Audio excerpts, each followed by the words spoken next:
Baik, kita langsung lanjutkan kembali perbincangan.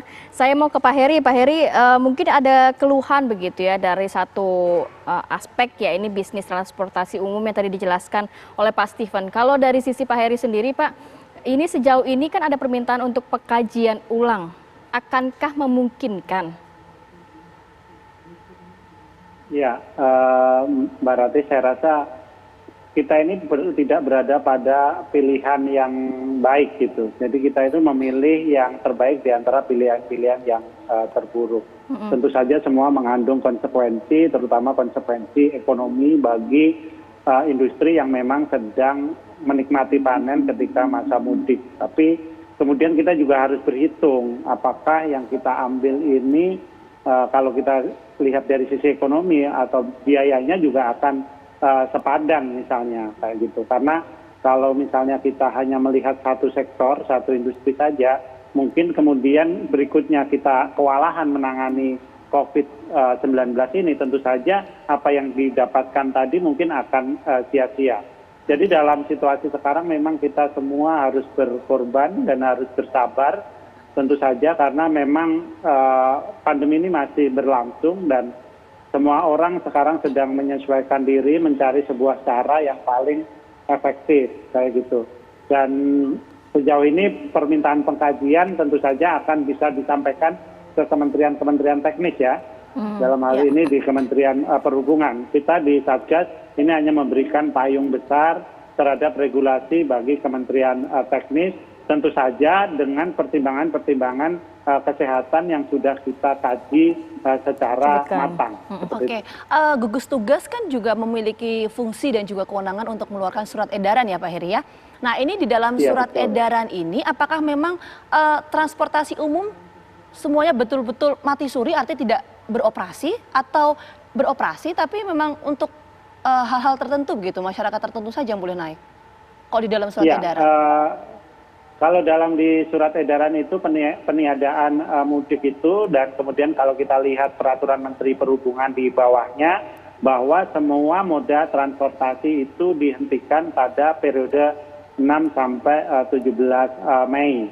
Kemudian ada pengecualian-pengecualian untuk kondisi darurat itu juga ada sudah diatur ya, terutama orang-orang yang memang tidak bisa diwakilkan atau tidak bisa terhindarkan untuk bepergian seperti sakit, kemudian kedukaan, kemudian sektor-sektor ekonomi atau birokrasi yang sedang menjalankan tugas yang tidak bisa ditunda kayak gitu ada. Itu secara detail diatur dalam SE-nya juga ada.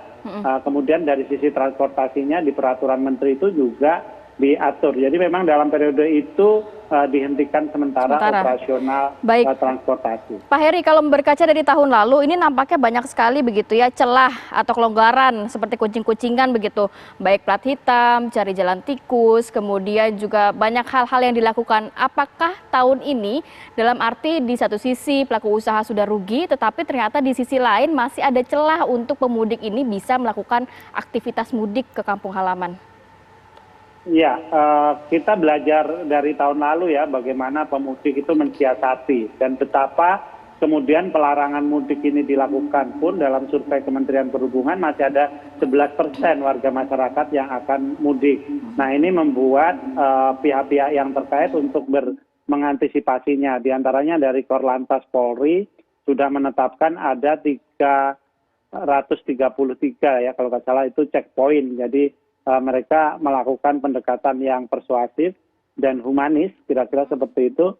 Kemudian meminta mereka yang memaksakan diri untuk bepergian tanpa menunjukkan syarat-syarat darurat yang diperlukan tadi, mereka untuk kembali.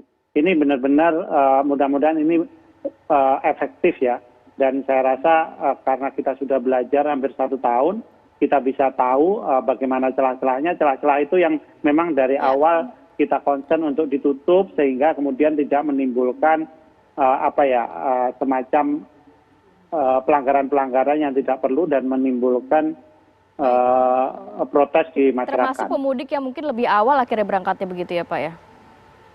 Iya, pemudik yang lebih awal tentu saja dengan handicap yang begitu besar tadi ya, begitu panjang, berpikir 2-3 kali atau 4 kali kemudian untuk menjalankan mudiknya kayak gitu, dan diharapkan mereka tetap dalam 1 bulan ini kita masih punya kesempatan untuk mempersuasi masyarakat untuk tidak melakukan itu. Baik. Karena memang tujuannya benar-benar murni kesehatan. Ya, baik. Saya begini, tentu ini yang ingin ditanyakan juga oleh Pak Antonius. Karena begini, tadi Anda mengatakan surat edaran ini mengatakan kalau transportasi umum memang tidak boleh beroperasi sama sekali. Tapi kemarin saya sempat berbincang dengan pihak Kementerian Perhubungan yang mengatakan transportasi umum baik itu kereta api, kemudian pesawat, bus tetap beroperasi, tapi hanya masyarakat tertentu yang diperbolehkan untuk naik. Jadi mana yang kemudian bisa menjadi acuan masyarakat?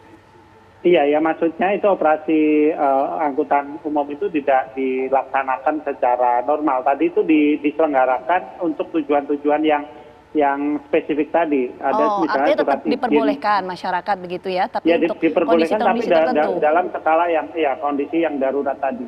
Jadi mudah-mudahan ini juga bisa dimengerti juga oleh para pelaku bisnis ya. Oke, Pak Antonius, tanggapannya mengenai hal ini seperti apa? Ya, memang kita pada prinsipnya mendukung lah ya kebijakan pemerintah, dan tadi seperti yang sudah dibilang di surat edaran itu sendiri, memang kami akan tetap beroperasi untuk melayani masyarakat yang memang harus bepergian karena keperluan yang mendesak, contohnya kayak ibu hamil atau memang karena tugas dan lain sebagainya. Gitu. Oke, jadi itu sudah cukup menjawab keresahan dari Pak Antonius dan juga kawan-kawan sebagai pelaku usaha transportasi umum, tidak Pak?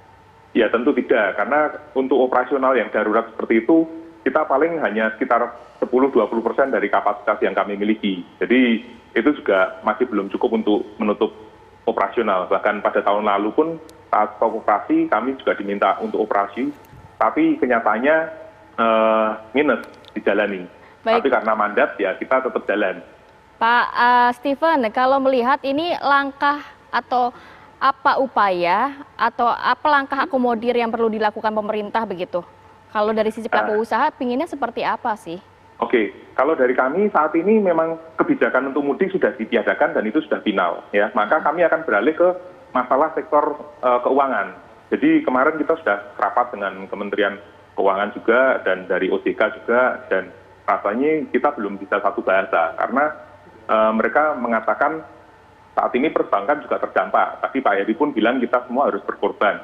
Saya setuju. Masalahnya di sini regulator kadang tidak melihat porsi kayak keadilannya itu nggak ada. Perbankan tahun 2020 kita lihat datanya itu nggak ada yang rugi. Mereka ngomongkan laba rugi, bukan rugi, tapi labanya menurun. Sedangkan di sektor transportasi kami ini bicaranya udah hidup sama mati, masalah survival. Jadi di sini yang kita lihat regulator itu kurang berperan. Seharusnya sektor-sektornya itu dilihat. Bagi sektor yang mengalami pertumbuhan pada masa pandemi ini kita lihat ada beberapa sektor yang memang tumbuh. Contohnya ya kesehatan atau farmasi itu kan tumbuh, ya kan. Nah ini harusnya regulator punya tugas untuk menyeimbangkan sehingga yang di sektor yang transportasi ini kita nggak mati. Nah itu yang saat ini kami lihat belum dijalankan oleh pemerintah. Baik, terima kasih banyak untuk informasi dan waktunya pada pagi hari ini, Bapak Heri Trianto, Bapak Antonius Steven Hapali. Semoga ini juga ada solusi juga untuk pelaku usaha. Pastinya walaupun di satu sisi pemerintah ini melakukan hal ini juga demi kebaikan untuk kita bersama begitu, untuk menekan penyebaran COVID-19. Salam sehat semuanya, Bapak-Bapak. Ya, terima kasih, salam sehat. Terima kasih, salam sehat. Ya, kita harus jeda dulu sejenak pemirsa. Saat lagi kita akan hadirkan diskusi juga mengenai ini sempat juga menjadi perbincangan di media sosial di mana ada sejumlah ulama yang kemarin ini dalam rangka menjelang Ramadan pada tahun ini sempat melakukan ceramah tapi kemudian tiba-tiba dibatalkan. Karena faktor apakah? Nah, ini kita akan bahas ya lebih lengkap usai jeda. Tetap bersama kami di Apa Kabar Indonesia Pagi.